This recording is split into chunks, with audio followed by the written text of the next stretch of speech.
Hello students, I Deependra welcome you all to magnet brains सिंगेज mathematics में, जहां हम आईआईटी जेईई मेंस और एडवांस्ड की आपकी तैयारी करवा रहे हैं। ये पूरा आपका 11th और 12th का मैथमेटिक्स का कंप्लीट सिलेबस कवर करते हुए बहुत थरली और बहुत डिटेल्ड मैनर में आपको अपनी आईआईटी जेईई मेंस और एडवांस लेवल की तैयारी तक लेकर हम जाएंगे। सिंगेज का जो ये मैथमेटिक्स का पैकेज है, ये 5 बुक्स में डिवाइडेड है। Coordinate geometry, calculus, vectors in 3D, algebra और ट्रिग्नोमेट्री। तो इस तरीके से हम हर एक सेक्शन को बहुत डिटेल्ड मैनर में करेंगे और हर एक चैप्टर के हर एक कंसेप्ट को कॉम्प्रहेंसिवली पढ़ेंगे with a lot of illustrations, examples, exercises और जेई प्रीवियस ईयर्स क्वेश्चंस के थ्रू। जी हाँ, सर्कल्स चैप्टर जो आपका कोऑर्डिनेट ज्योमेट्री का चैप्टर है, इसके अब हम उस स्टेज पर हैं जहाँ पर हम डिस्कस करेंगे कि जेईई एडवांस्ड में प्रीवियस ईयर्स क्वेश्चंस जो इस चैप्टर से पूछे गए वो क्या क्या आए और उन्हें कैसे सॉल्व करना था। और आप ये रियलाइज़ करेंगे कि अगर आपने सारे लेक्चर्स एक कंसिस्टेंट, एक रेगुलर, एक सिंसियर मैनर में अटेंड किए हैं तो बेशक आपसे ये सारे क्वेश्चंस हो रहे होंगे। बिना किसी डिले के लेक्चर शुरू करेंगे, ये जानते हुए कि ये सारी चीज़ें आपके लिए हो रही हैं बिल्कुल फ्री ऑफ कॉस्ट। हमारे पास कोई हिडन चार्ज जैसा कंसेप्ट नहीं है, कोई सब्सक्रिप्शन खरीदने को आपसे नहीं कहेंगे, कोई ट्रायल वर्जन या पेड वर्जन जैसा मॉडल नहीं है। मतलब किंडरगार्टन से 12th स्टैंडर्ड तक अलग अलग बोर्ड्स, अलग अलग मीडियम्स और कई सारे कॉम्पिटिटिव एग्जाम्स की हम तैयारी कराते हैं बिल्कुल फ्री ऑफ कॉस्ट। हमारी ई बुक्स, पीडीएफ्स और नोट्स के लिए आप टीम से कॉन्टैक्ट कर सकते हो। गेट नोट्स, आपको एक लिंक दिखाई देगा इस वीडियो के डिस्क्रिप्शन में, वहां क्लिक करके इस प्लेलिस्ट को जरूर सेव करके रखना स्टूडेंट्स। इसी वीडियो के डिस्क्रिप्शन में आपको दिखाई देगा फुल प्लेलिस्ट लिंक, वहाँ क्लिक करेंगे तो बेशक ये पूरा प्लेलिस्ट, ये सारे वीडियोस ऑर्गेनाइज्ड मैनर में आपको एक्सेसिबल होंगे और आप अच्छे से सारे वीडियोस सिंक में अपने देख सकते हो और अच्छे से अपडेटेड रह सकते हो, ये जानते हुए कि हम डेली आपके लिए 2 वीडियोस रिलीज़ करते हैं ताकि आपका टाइमली कोर्स कंप्लीट करवा दे। आज पहला क्वेश्चन क्या है, ध्यान से देखिएगा। वो कह रहा है टेंजेंट्स ड्रॉन, है ना, टेंजेंट्स ड्रॉ की गई हैं फ्रॉम द पॉइंट P 1,8, ठीक है सर, टू द सर्कल। तो ये एक सर्कल है and those tangents touch the circle at points A and B, then the equation of the circumcircle of the triangle PAB, तो PA और B वाला जो ट्रायंगल है उसके सर्कम सर्कल की इक्वेशंस या इक्वेशन आपसे वो पूछ रहा है। ये कब का क्वेश्चन है सर? ये आईआईटी जेईई एडवांस ने 2009 में पूछा था। और इस क्वेश्चन को हम कैसे करेंगे? मेरा कहना है सर, जब भी चीज़ें ट्रिकी हों, आपके पास सबसे अच्छा तरीका होना चाहिए उसे विजुलाइज करना। कोऑर्डिनेट ज्योमेट्री में the best approach would be visualising, imagining, drawing the problem on the sheet. तो ड्रॉ करते हैं, देखते हैं क्या चीज़ें निकल कर आती हैं। मेरा कहना है सबसे पहले तो सर मुझे एक सर्कल दिख रहा है x² + y²। यहाँ से देखो इस सर्कल के सेंटर के कोऑर्डिनेट्स 3,2 और रेडियस की अगर बात करें तो 3 का स्क्वायर 9, 2 का स्क्वायर 4, 9 + 4 कितना होता है सर? 9 + 4 होता है 13, है ना। 13 में से अगर 11 ऐड किया तो 13 में 11 ऐड किया तो कितना आ जाएगा सर? क्लियरली 24। तो √24 is going to be the radius. I hope आप बात समझ पा रहे हो। ये बड़े बेसिक से कंसेप्ट्स हैं। तो पहले तो हम सर्कल से ही शुरुआत करते हैं सर। अगर मैं सर्कल पर आपसे बात करूं तो सर्कल को लेकर आपका क्या ओपिनियन होगा? क्या आपके पास एक सर्कल है? बिल्कुल है सर। इस सर्कल पर आपने किसी एक्सटर्नल पॉइंट P से टेंजेंट्स ड्रॉ की हैं, बिल्कुल ड्रॉ की हैं। तो एक टेंजेंट तो ऑफकोर्स आपने कुछ इधर ड्रॉ की होगी, है ना। जैसे मैं कुछ ऐसी बना देता हूँ, यहाँ से इसे थोड़ा सा डाउनवर्ड ही लेकर जाएंगे हम। तो इस तरीके से, या rather I take help from a different tool basically. So just give me a second everyone. ये आपके पास एक टेंजेंट होगी जो कि आपकी ये जा रही होगी, और सिमिलरली इसी तरीके से एक एक्सटर्नल पॉइंट वही P से उसने एक और टेंजेंट ड्रॉ की है और इससे वो इन पॉइंट्स को वो कह रहा है क्या? A और B। और ये जो एक्सटर्नल पॉइंट है आपका P, जिसके कोऑर्डिनेट्स उनके अकॉर्डिंग क्या है सर? क्लियरली 1,8। कोई कंफ्यूजन स्टूडेंट्स यहाँ तक? मेरे ख्याल से तो डाउट या परेशानी नहीं होनी चाहिए। अब एक और बात पे गौर कीजिएगा। अगर मैं यहाँ से आपसे बात करूँ तो ये देखो क्या लिख रहा है सर? वो ये है 3,2। This is going to be 3,2। So the centre here is going to be 3,2। ये मान लेते हैं आपका सेंटर है और सेंटर से भी मैं इस P पॉइंट को कनेक्ट करता हूँ। बस एक छोटा सा काम और करेंगे। क्या यहाँ से मैं परपेंडिकुलर ड्रॉप कर सकता हूँ? क्या यहाँ सर्कल के सेंटर से मैं परपेंडिकुलर ड्रॉप कर सकता हूँ? और C के कोऑर्डिनेट्स क्लियरली क्या है? 3,2। अब क्या आप मेरी ये बात फिगर आउट करने में हेल्प करेंगे कि सर ये जो ए और बी है, यानी पी ए बी जो आपका ट्रायंगल बन रहा है, this triangle which you are getting from here P A B, इस पी ए बी ट्रायंगल के सरकम सर्कल का, किसका, ए बी पी, ये जो पी ए बी ट्रायंगल बन रहा है इसके सरकम सर्कल की इक्वेशन क्या होगी?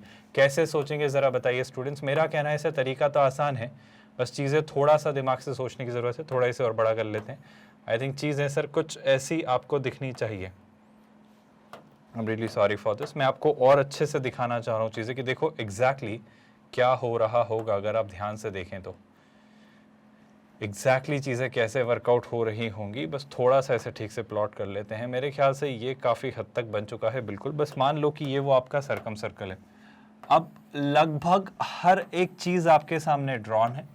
एक हिंट और अगर एक्स्ट्रा चाहिए तो मैं और दूंगा, उससे आपका एक क्वेश्चन खत्म होना चाहिए। बस इसमें एक बात का ध्यान रखिएगा स्टूडेंट्स, ये जो सर्कल होगा ना, इसके लिए ये पॉइंट साइक्लिक होंगे। मैं इसको और ठीक से ड्रॉ करता हूँ ताकि आपको मैं समझा पाऊँ। ये जो सर्कल आपने बनाया है ना, इसके लिए ये पॉइंट साइक्लिक होंगे। कौन से पॉइंट साइक्लिक होंगे स्टूडेंट्स, ध्यान से देखिएगा। आपका वो जो सर्कल है वो सी बी पी और ए से होता हुआ जाएगा। आप मेरी बात समझ पा रहे हैं? आपका जो वो सर्कल है वो सी बी पी और ए सबसे होता हुआ जाएगा। मैंने बहुत प्रॉपर्ली ड्रॉ नहीं कर पाया हूँ, आई होप आप मेरा रीजन समझ पा रहे हो, बट वो क्लियरली इन सारे पॉइंट से पास होगा। You stay assured of it. क्यों पास होगा? I will prove it mathematically. पहले मैं प्रूव कर देता हूँ, सुनिएगा ध्यान से। आप बस इस बात पे ध्यान दो कि सर बड़ी बेसिक सी बात है, ये एंगल कितना है सर? ये एंगल 90 डिग्री है। अच्छा ये बताओ ये एंगल कितना है सर? ये भी 90 डिग्री है। अब ये और ये 90 डिग्री है, मैं रिपीट माई स्टेटमेंट, ये और ये 90 डिग्री है, तो क्लियरली ए सी पी बी, ए सी बी पी ये एक क्वाड्रिलैटरल है जो कि साइक्लिक क्वाड्रिलैटरल। क्यों?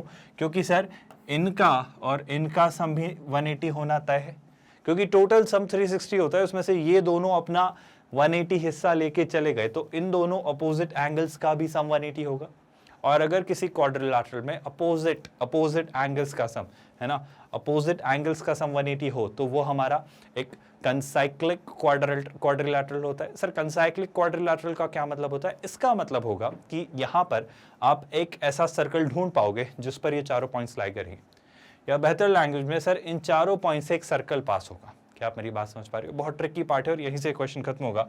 बहुत प्रॉपरली मैंने चीज़ें ड्रॉ नहीं कर पाया हूँ, बट मैं आपको चीज़ें समझाने, सिखाने या बताने की कोशिश कर रहा हूँ that you will be able to draw a circle in this manner. आप एक डेफिनेटली सर्कल बना पाएंगे जो सी ए पी बी से जाएगा। अब मेरे बस एक सवाल का आप जवाब दे दीजिए, क्वेश्चन खत्म हो जाएगा। सवाल है सुनिएगा ध्यान से, क्वेश्चन खत्म है क्योंकि अब बस आपको सॉल्व करना है इसे। अगर मैं अगर मैं ट्रायंगल पी ए बी का सरकम सर्कल ढूंढ रहा था, तो क्या वो सरकम सर्कल यही है जो quadrilateral P A C B का भी सरकम सर्कल है? जरा ध्यान से देखिए, आपको आपका आंसर मिल गया है। अब बस आपको एक क्वेश्चन सॉल्व करना है जो कि आप बहुत आसानी से कर सकते हो। ऐसे कैसे आसानी से कर सकते हैं सर? देखो भाई, बहुत आसान सी बात थी। अगर आपने इस बात को ऑब्जर्व किया होता तो आपको हिंट दी गई थी। सोचिएगा ध्यान से, सर आपको क्यों नहीं दिख रहा है कि जो पीसी है वो इस सर्कल का, ध्यान से सुनना, मैं आपको तीनों बातें कहता हूं, आप इन सबको देखो। आप देख लो triangle let's say P A C को, या फिर आप देख लो ट्रायंगल पी बी सी को, या फिर आप देख लो ट्रायंगल पी ए बी को, या फिर आप चाहें तो देख लीजिए और कोई ट्रायंगल बच रहा है क्या? आई थिंक और कोई भी आप देखना चाहो तो लेट्स से आप इसको भी मान लो, तो कोई दिक्कत वाली बात नहीं है ना। आप ट्रायंगल सी ए बी भी मान लेते, या फिर आप क्वाड्रिलैटरल मान लो। कौन सा भाई? आप मान लो ए सी बी पी, है ना। ये जो सारे आपके शेप्स हैं, 3 ट्रायंगल्स और ये चौथा आपका क्वाड्रिलैटरल, इन सब का जो सरकम सर्कल है वो सेम है, जो कि है ये जो है ये सरकम सर्कल है इन चारों का। ठीक है सर, आपकी हमने बात मान ली, लेकिन आप बात करना क्या चाह रहे हो? आप लेकर कहाँ जाना चाह रहे हो? आप कहना क्या चाह रहे हो? मैं बस आपसे बड़ी आसान सी बात कहना चाह रहा हूँ, प्लीज इस बात पे गौर करिए। जो ए पी सी अगर एक ट्रायंगल हमने माना और इसका सरकम सर्कल ढूंढने की कोशिश की, तो क्या मैं कह सकता हूं वही आपके रिक्वायर्ड ट्रायंगल का भी, या इन दूसरे ट्रायंगल या क्वाड्रिलैटरल का भी सरकम सर्कल है? बिल्कुल सही बात। अब आप सीधे सीधे सोचो भाई, कितना आसान सा क्वेश्चन है। सर पीसी एक स्ट्रेट लाइन है, पीसी रादर एक कॉर्ड है सर्कल की, जो कि इस सर्कल की सरकमफेरेंस पर किसी पॉइंट पर 90 डिग्री एंगल सबटेंड करती है। तो PC is not just a cord, it is going to be one of the diameters of the circle, yes or no? And if it is one of the diameters of the circle, shall I say कि sir अगर मुझे diameter के extremes के coordinates पता हैं तो क्या मैं सर्कल की इक्वेशन लिख सकता हूँ? क्या अब आपको हिंट क्लियर हुई कि मैं क्या कहना चाह रहा हूँ इतनी देर से? सर ये तो बड़ा आसान है, कैसे भाई जल्दी बताओ। सर सर्कल का इक्वेशन जो लिखेंगे वो होगा x minus x1 times x minus x2 plus y minus y1 times y minus y2 is equal to 0. And when you simplify this further, you will get the answer to this question. Do you all realize how easy these questions are once you've figured out the whole, understanding? और ये clarity you get by visualizing the problem, by imagining the problem on the sheet. Sir अगर इसे थोड़ा ध्यान से देखा जाए तो इसे क्या सिंप्लीफाई करने का स्कोप है? क्यों नहीं है सर? सिंप्लीफाई अगर हमने किया तो ये बन जा रहा है क्या सर? ये बन जाता है एक्स स्क्वायर, ध्यान से देखना, माइनस 3x माइनस एक्स कितना हो जाएगा? Minus 4x। अच्छा पहले यहाँ से भी वाई स्क्वायर मिल जाएगा क्या? बिल्कुल मिल जाएगा। अब सुनना ध्यान से जो मैं कहना चाह रहा हूँ, माइनस 3x माइनस एक्स तो ये कितना हो जाएगा सर? ये हो जाएगा माइनस 4x। अच्छा यहाँ से माइनस 2y माइनस 8y तो ये कितना हो जाएगा सर? ये हो जाएगा माइनस 10y। एक और चीज़ ध्यान से देखो, minus 3 into minus 1 plus 3 minus 8 into minus 2 ये कितना हो जाएगा? माइनस प्लस 16 प्लस 3 कितना होता है सर? ये हो जाता है 19।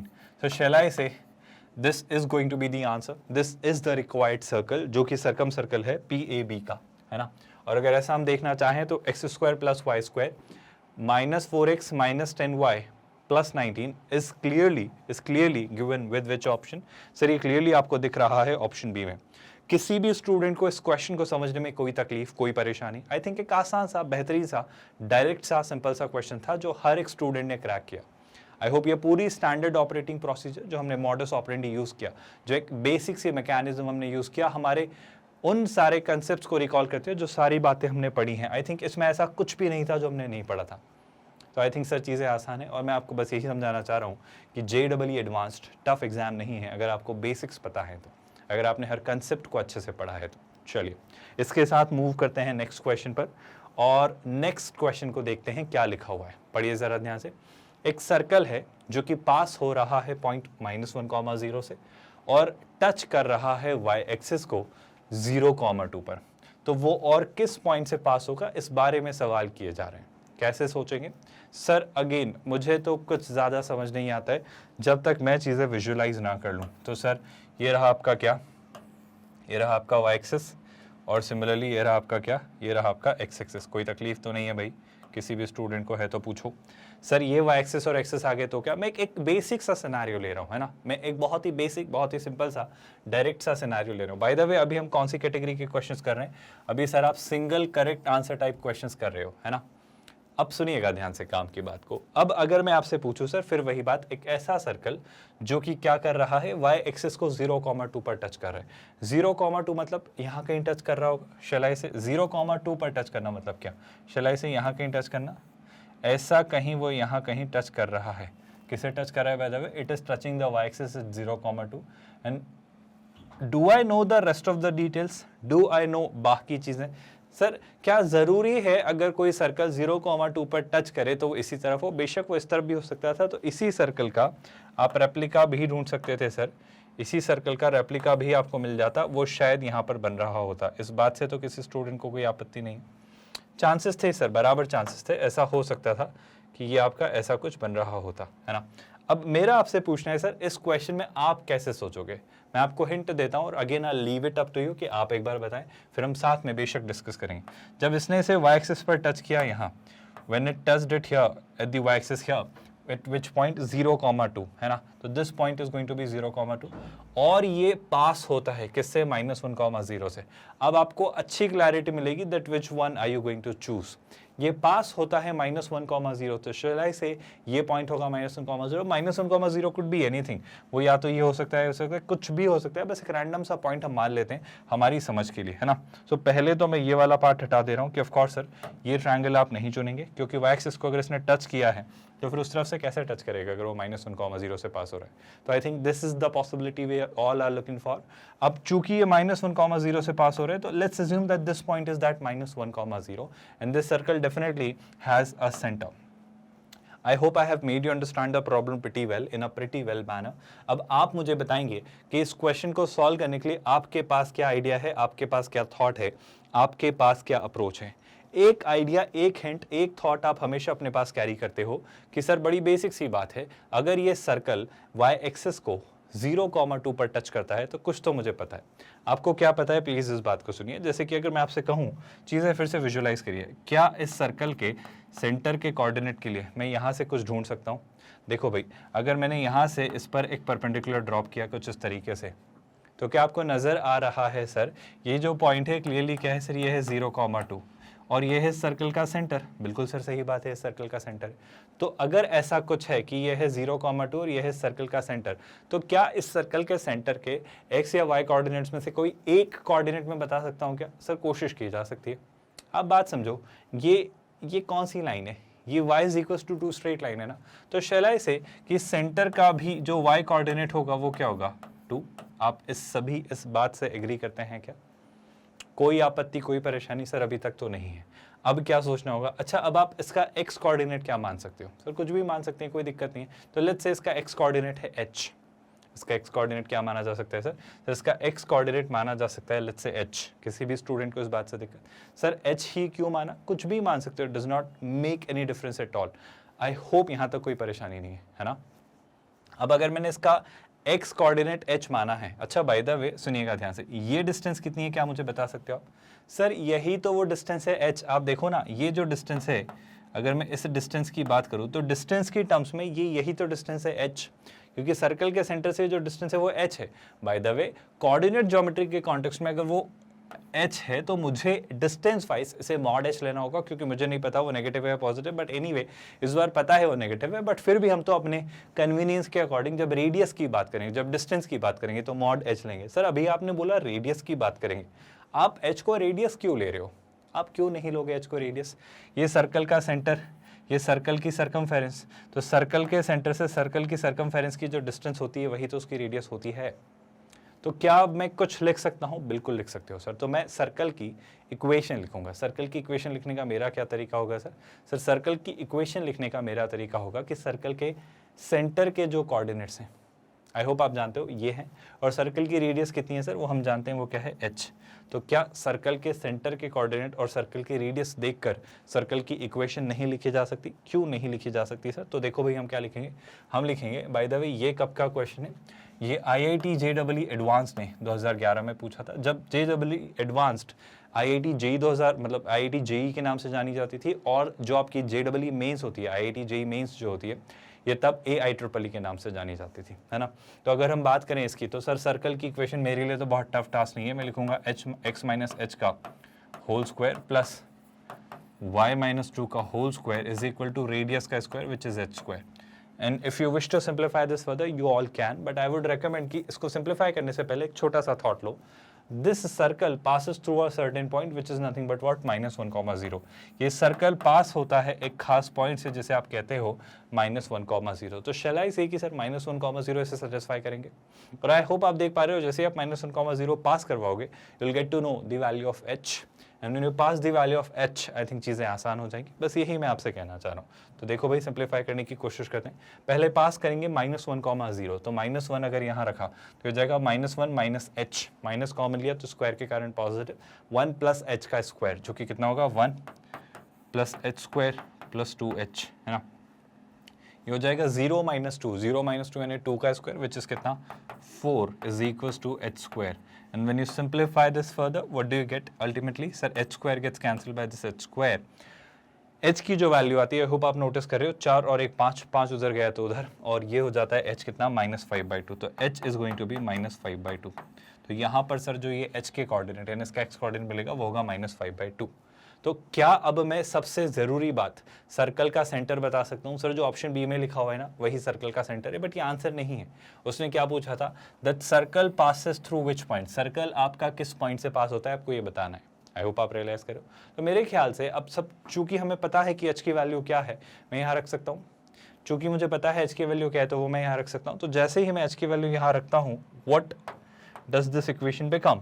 तो दिस इक्वेशन बिकम्स कितना, एच की वैल्यू जब आप -5/2 रखते हैं तो ये हो जाता है x, यहाँ रखा तो x प्लस 5/2 का whole square plus of course y -2 का whole square is equal to h का स्क्वायर है ना 5/2 का स्क्वायर, जिसे मैं बस ऐसा ही लिख देता हूँ। आप -5/2 का भी स्क्वायर लिख सकते हो, which is I think same चीज़ है ना। अब अगर आपसे कोई पूछे इनमें से कौन सा पॉइंट इस इक्वेशन को सेटिस्फाई करता है, तो क्या आप देखकर चेक करके नहीं बता सकते? क्या सीधे सीधे हम ट्राई कर लें सर 2-3 चीज़ें? जैसे अगर मैंने ट्राई किया -3/2, 0, एक एक करके हम एक एक ऑप्शन ट्राई करेंगे स्टूडेंट्स। तो जैसे ही हमने ट्राई किया -3/2, 0, तो देखो क्या आ रहा है, यहाँ रखा -3/2, सुनिएगा ध्यान से काम की बात है ना, 5/2 -3/2, तो 5 - 3 कितना 2, तो 2/2 कितना 1, 1 का स्क्वायर 1, याद रखिएगा 1, ये है 0, तो ये कितना हो गया 2 स्क्वायर, 1 + 4 5, आई थिंक 5 इसके इक्वल तो नहीं है। ऑप्शन 2 ट्राई किया, ऑप्शन बी ट्राई किया, सर ये तो सर्कल के सेंटर के कोऑर्डिनेट्स हैं, ये तो सर्कल के सेंटर के कोऑर्डिनेट तो एनीवे ये इसे सेटिस्फाई नहीं करेंगे, तो option A and option B are discarded. What about option C? Sir try करते हैं। ऑप्शन सी जब ट्राई किया तो ये वापस -3/2, -3/2 + 5/2, वापस 2/2, 2/2 यानी 1, 1 का स्क्वायर 1, ये है 1, यहाँ रखा कितना 5/2। अब सुनिएगा ध्यान से, अब 5/2 में से 2 सबट्रैक्ट करिए, तो 5/2 में से अगर 2 सबट्रैक्ट किया तो 5/2 - 2 यानी 5 - 4/2 यानी कितना हो जाएगा 1/2, 1/2 यानी कितना 1/2 का स्क्वायर यानी 1/4, तो ये हो जा रहा है 1/4 + 1, और 1/4 + 1 is 5/4 which is also not equal to 5/2 का होल स्क्वायर, तो ऑप्शन सी भी डिस्कार्डेड, तो we are left with option D. But verify करना तो हमारा काम है। सर हो सकता है हमारी इक्वेशन ही गलत आई हो, आपको क्या पता, तो चेक करिए। तो ऑप्शन डी देखा -4, 0, जब -4 रखा है यहाँ पर तो कितना आ रहा है सर 5/2 में से 4 आपको सबट्रैक्ट करना है, तो 5/2 में से, अब मैं इसे अलग से लिख देता हूँ, तो यहाँ पे मैं सबट्रैक्ट कर रहा हूँ क्या 5/2 - 4, ये कितना हो जा रहा है सर 2 × 4 8 है ना, ये हो जा रहा है 8, 8 में से 5 सबट्रैक्ट किया तो कितना 3, तो ये हो जाएगा -3/2।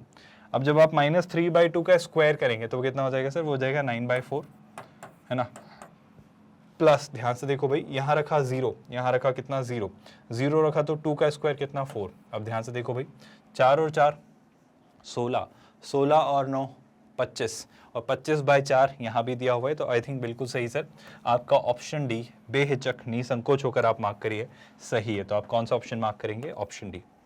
Did you all understand this whole question कि सर कितने आसान, कितने बेसिक, कितने simple direct straightforward questions पूछे हैं जेईई एडवांस्ड ने, जिन्हें आप इतनी आसानी से सोच सकते हैं, बिल्कुल आसानी से सोच सकते हैं। और अगर इतनी आसानी से सोच सकते हैं तो क्या नेक्स्ट क्वेश्चन ट्राई करें। ये जेईई एडवांस्ड ने 2012 में पूछा है। अभी हम कौन सी कैटेगरी के क्वेश्चंस करें? Single correct answer type questions. इस क्वेश्चन को देखकर आपको क्या समझ आ रहा है? अगेन सर, मेरे लाइफ में तो चीज़ें तभी सुलझी हुई रहती हैं जब मैं चीज़ें विजुलाइज कर लूँ, जब मैं चीज़ें अच्छे से वर्कआउट कर लूँ ड्रॉ करके। तो सर इस प्रॉब्लम को ड्रॉ करने के लिए क्या बोलेंगे? देखो भाई, the locus of the mid point of the chord of contact, the chord of contact, the moment you read this term the chord of contact, I think something must strike your brain. Chord of contact मतलब क्या? I think कुछ तो strike कर ही रहा होगा ना cord of contact सुन के। Sir ये एक बड़ी इंपॉर्टेंट टर्मिनोलॉजी है।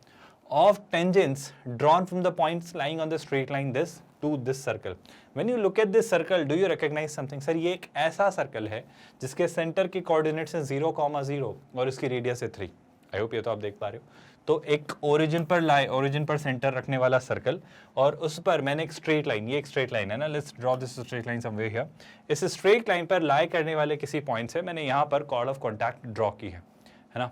तो locus of the mid point of the chord of contact of the tangent drawn from this point है ना। तो सर टेक्निकली ये क्वेश्चन ये है कि इस लाइन पर कोई भी पॉइंट आप उठाओ, वहां से इस पर टेंजेंट्स ड्रॉ करो, उन टेंजेंट्स का वही कॉर्ड ऑफ कॉन्टैक्ट बनेगा। तो वो जो कॉर्ड ऑफ कॉन्टैक्ट बनेगा, वो जो कॉर्ड ऑफ कॉन्टैक्ट है, वो कॉर्ड की जो इक्वेशन है, उस इक्वेशन के मिड पॉइंट का, मतलब कॉर्ड ऑफ कॉन्टैक्ट का जो मिड पॉइंट है उसका लोकस क्या होगा। सर लोकस क्यों आ रहा है पिक्चर में? क्योंकि ये पॉइंट वेरिएबल है ना, इस लाइन पर लाई कर रहा है, उससे आपने इस पर टेंजेंट ड्रॉ किया। आई होप आप समझ पा रहे हो।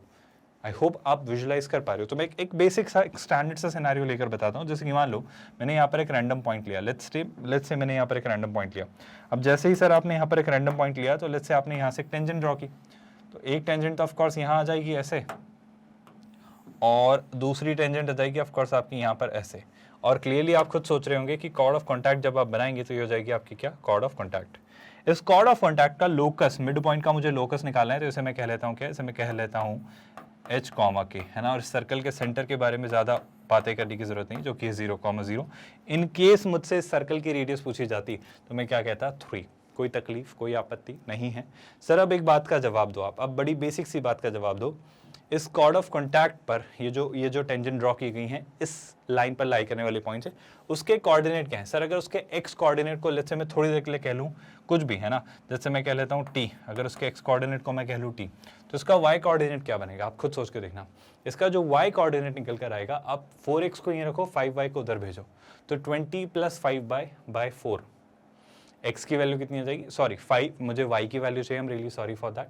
तो मैं क्या करता हूँ, 5y उधर पहुँचाता हूँ, 20 इधर लाता हूँ। मैं क्या कर रहा हूँ, सुनिएगा ध्यान से, मैं लिख रहा हूँ 4x यहीं, 20 को इधर लेकर आए और 5y को उधर पहुँचाया, लेकिन मैंने सिर्फ y को उधर रखा और उसके डिनोमिनेटर में क्या ले आया, 5। आप देख पा रहे हैं, जब x कोऑर्डिनेट आपने माना है t, तो यहाँ पर रख दीजिए t, तो y कोऑर्डिनेट क्या हो जाएगा सर, y कोऑर्डिनेट हो जाएगा 4t - 20 / 5।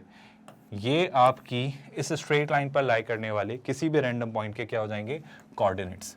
ये सब बातें क्यों कर रहे हो सर, अब आपके पास दो तरीके हैं या दो हिंट हैं इस बात को कहने के, मैं आपसे सीधे सीधे कहता हूँ, सुनिएगा और जवाब दीजिएगा और सोच के दीजिएगा। अगर मुझे किसी कॉर्ड के मिड पॉइंट के कोऑर्डिनेट्स पता है तो क्या उस सर्कल की कॉर्ड की इक्वेशन लिखी जा सकती है। I repeat my statement, if I have the coordinates of the mid point of a chord of a circle, can I write the equation of that chord. A. B, किसी external point से अगर chord of contact बनाई जाए, if I draw a chord of contact from any external point, what is going to be the equation of that chord। so मेरे पास दो तरीके हैं, एक तो यहां से और एक यहां से। बस अब आपको सोचना है कि वो दोनों इक्वेशंस क्या होंगी और उन्हें कंपेयर करके आपको h और k में एक इक्वेशन बनाना है जहां से आप चीजें सोच पाएं।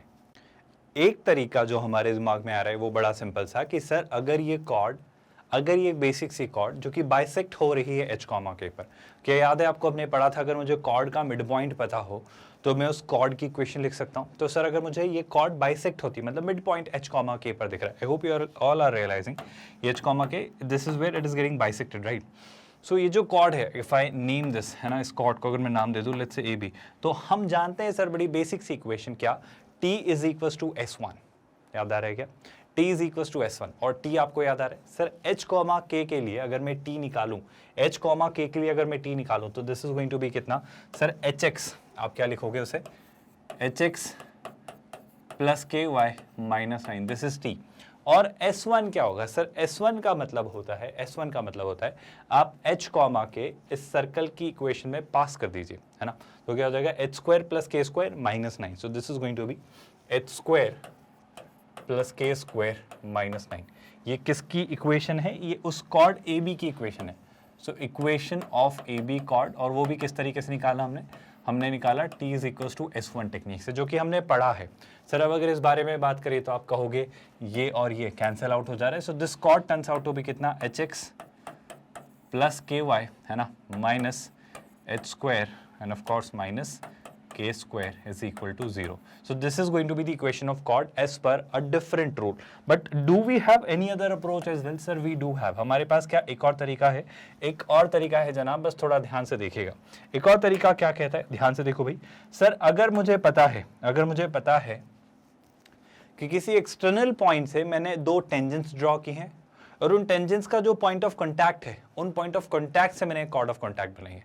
सो this is also known as chord of contact to this circle with respect to this point, let's call it P for a while, this point P। तो सर क्या इसके रिस्पेक्ट में भी आपको इसकी इक्वेशन लिखते आती है? मुझे तो आती है, क्या आपको आती है? हमने पढ़ी है भाई, अगर कॉर्ड ऑफ कॉन्टैक्ट की इक्वेशन लिखनी है with respect to a certain point P, तो वो T = 0 से दी जाती है, और T = 0 मतलब फिर वही बात। अब आपके कौन कौन हो जाएंगे, दिस, मतलब ये हो जाएगा A और ये हो जाएगा B, है ना, तो आप क्या लिखोगे, A x plus B y minus 9 is equal to 0। तो बिल्कुल लिखते हैं सर, जब t पास किया तो ये हो जाएगा टी एक्स, जब t पास किया तो कितना हो जाएगा टी एक्स। तो यही इक्वेशन दूसरे लॉजिक से क्या हो जाएगी, मैं ऐसे यहाँ लिख लेता हूँ, है ना। दूसरे लॉजिक से ये इक्वेशन कब, t इज इक्वल टू 0 के लॉजिक से वही इक्वेशन है ना, क्या हो जाएगी T x plus this 4t minus 20/5 times y, क्या हो जाएगा भाई 4t माइनस 20/5 टाइम्स y, है ना। एंड ऑफ कोर्स इसके साथ भी एक और चीज आने वाली है, क्या, -9, है ना। तो this is going to be the same equation, the same chord का इक्वेशन, वही कॉर्ड ए बी की इक्वेशन ये है और वही कॉर्ड ए बी की इक्वेशन ये है। अब करना क्या चाह रहे हो आप निकालना क्या चाह रहे हो सर, रिलेशन क्या है। मेरा कहना है मेरे पास कुछ वेरिएबल्स हैं जैसे एक्स वाई, यहाँ पर है t, तो मैं इससे निजात पाना चाह रहा हूँ। मैं चाह रहा हूँ कि मेरे पास जो रिलेशन हो वो h, k में ही हो, क्योंकि वही तो आपकी लोकस होगी, वही तो h, k में एक रिलेशन बनाएगा और वही फाइनली आपका आंसर होगा जहां पर आप h और k को अल्टीमेटली x और y से रिप्लेस करेंगे। Do you all get that. But एक लॉजिक जो मेरा कहता है सर पहले तो इसे थोड़ा सिंप्लीफाई कर लेते हैं। जब मैं सिंप्लीफाई करना चाहूंगा तो let's multiply the whole equation by 5, so this becomes कितना 5tx, है ना, प्लस कितना sir 4t minus 20 times y, और 9 इंटू 5 कितना हो जाएगा सर, ये हो जाएगा 45 is equals to 0। I hope आप जानते हो जब मुझसे कभी भी कोई कहेगा कि सर ये इक्वेशन और ये equation represent the same line, the same straight line, in that case I would simply suggest कि सर इनके x और y और कांस्टेंट टर्म्स के रेशियो सेम होंगे। यानी कि क्या, पहला कंक्लूजन, यहाँ पे x का कोफिशिएंट है h और यहाँ पर x का कोफिशिएंट है 5t। Did you all get that? Similarly sir अगर आप आगे बात करें तो अगला क्या मिल जाता है आपको, नेक्स्ट जो मिलता है यहाँ से जो y का कोफिशिएंट मिलता है that is k, so this is going to be k, और अगर वहां से आप y का कोफिशिएंट देखें तो that is going to be 4t minus 20। कोई डाउट तो नहीं है सर। सिमिलरली अगर मैं और आगे आपसे बात करूं, है ना, और आगे अगर आपसे बात करूं तो क्या, कांस्टेंट टर्म्स जो मिल रही हैं यहाँ पर मिल रहा है कितना सर, यहाँ पर आपको मिल रहा है -h² माइनस k², वो है -45। तो नेगेटिव से नेगेटिव कैंसिल करके मैं लिख दे रहा हूँ सीधे सीधे क्या, h² plus k² divided by 45। क्या किसी भी स्टूडेंट को कोई आपत्ति, ये जो इक्वेशन हमने बनाई, ये जो रिलेशन हमने लिखा, इससे इसमें लिखी गई किसी भी बात से? आई थिंक सर अब आपको कोशिश बस ये करनी है कि आप बड़ा बेसिक सा फंडा निकालो। बेसिक सा फंडा क्या, अब देखो हमारे पास h, k और t में इक्वेशन है, मुझे रिलेशन चाहिए h और k में, तो मैं क्या करूंगा पता है, मैं यहाँ से t की कोई वैल्यू निकालूंगा। किस तरीके से, गौर से सुनिएगा स्टूडेंट्स, मैं इन दोनों को इक्वेट करके, इससे और इससे इक्वेट करके मैं t की कोई ना कोई वैल्यू निकालूंगा, और फिर इससे और इसे इक्वेट करके वो t की निकाली गई वैल्यू यहाँ पर रिप्लेस कर दूंगा। तो मुझे सिर्फ और सिर्फ h और k में एक रिलेशन मिलेगा। Do you all get that. कोशिश करते हैं सर, पहले मैं h अपॉन 5t और h² प्लस k² अपॉन 45 को इक्वेट करता हूँ। तो बड़ा बेसिक सा रिलेशन जो आप देख पाओगे, क्या यहाँ से आपको पहले तो दिख रहा क्या है सर, यहाँ से दिख रहा है h अपॉन 5t, और ये किसके इक्वल है सर, यह इक्वल है h² plus k² upon 45। I hope ये सब आप नोटिस कर पा रहे हो, है ना। अब सर ध्यान से देखो, आप अगर नोटिस कर रहे हो तो 5 का 45 कितना, ये हो जाता है 9 टाइम्स, है ना, ये हो जाता है 9 टाइम्स। अब क्या सर, मैं t को वहां ले जाता हूँ, 9 को यहाँ ले जाता हूँ और इसे यहाँ ले आता हूँ। तो ध्यान से देखना, ये हो जाएगा 9h upon h² plus k², तो ये हो जाएगा 9h अपॉन कितना, h² plus k²। By the way this is the value of nothing but t। So यहाँ से सर हमने t की वैल्यू निकाली, which turns out to be this. अब प्लीज इस बात पे गौर फरमाइए स्टूडेंट्स, मैं आपसे जो कहना चाह रहा हूँ वो ये कि अब आप इन दोनों को इक्वेट करिए, कर लेते हैं सर। तो देखो ध्यान से, अगर मैं इक्वेट करता हूँ तो सीधे सीधे लिखना चाह रहा हूँ, देखो ये हो जाएगा 45k, दिख रहे हो, फिर से रिपीट करता हूँ 45k, और ये हो जाएगा h² plus k² times 4t minus 20, तो ये हो जाएगा 45k। मैं लिख देता हूँ इसे फिर से, तो यहाँ पर क्या आ जाएगा सर, ये आ जाएगा 45k is equal to 45k is equal to h² plus k² times 4t minus 20, है ना। तो कितना हो जाएगा, ये हो जाएगा h² plus k² times 4t minus 20। Now the only thing we need to do is 4t minus 20 में ये जो मुझे t दिख रहा है, this t needs to be replaced by this and possibly will get the result or relationship between h and k, है ना। तो सर कोशिश करते हैं, देखो भाई आपके पास बहुत सारे तरीके, मेरा कहना है आप t की वैल्यू जो आपने निकाली है ये सीधे सीधे वहाँ रिप्लेस कर दीजिए, जो होना होगा हो जाएगा, है ना। तो मैं यहाँ पर तो लिखता हूँ 45k, है ना। आप देखो h² प्लस k² आप अंदर मल्टीप्लाई कर रहे हो तो कितना हो जा रहा है 4 टाइम्स, है ना। ये हो जा रहा है h² प्लस k², और जब आप t की वैल्यू रिप्लेस कर रहे हो तो t की वैल्यू कितनी है सर, वो है 9h divided by H square plus k square, और क्या आप कर रहे हो sir, H square plus k square 20 से भी मल्टीप्लाई किया तो हो जाएगा 20 times h square plus k square. I hope that doesn't bother anyone at all. Now, when you finally get rid of this part, I think this is how this gets simplified. तो अब क्या मिल रहा है sir, 9 into 4 कितना होता है 36. So this is going to be 36h. This is going to be 36h और 36h को इधर लाए या 36h को वहीं रखा, 45k को उधर ले गए, 20 को इधर लाए.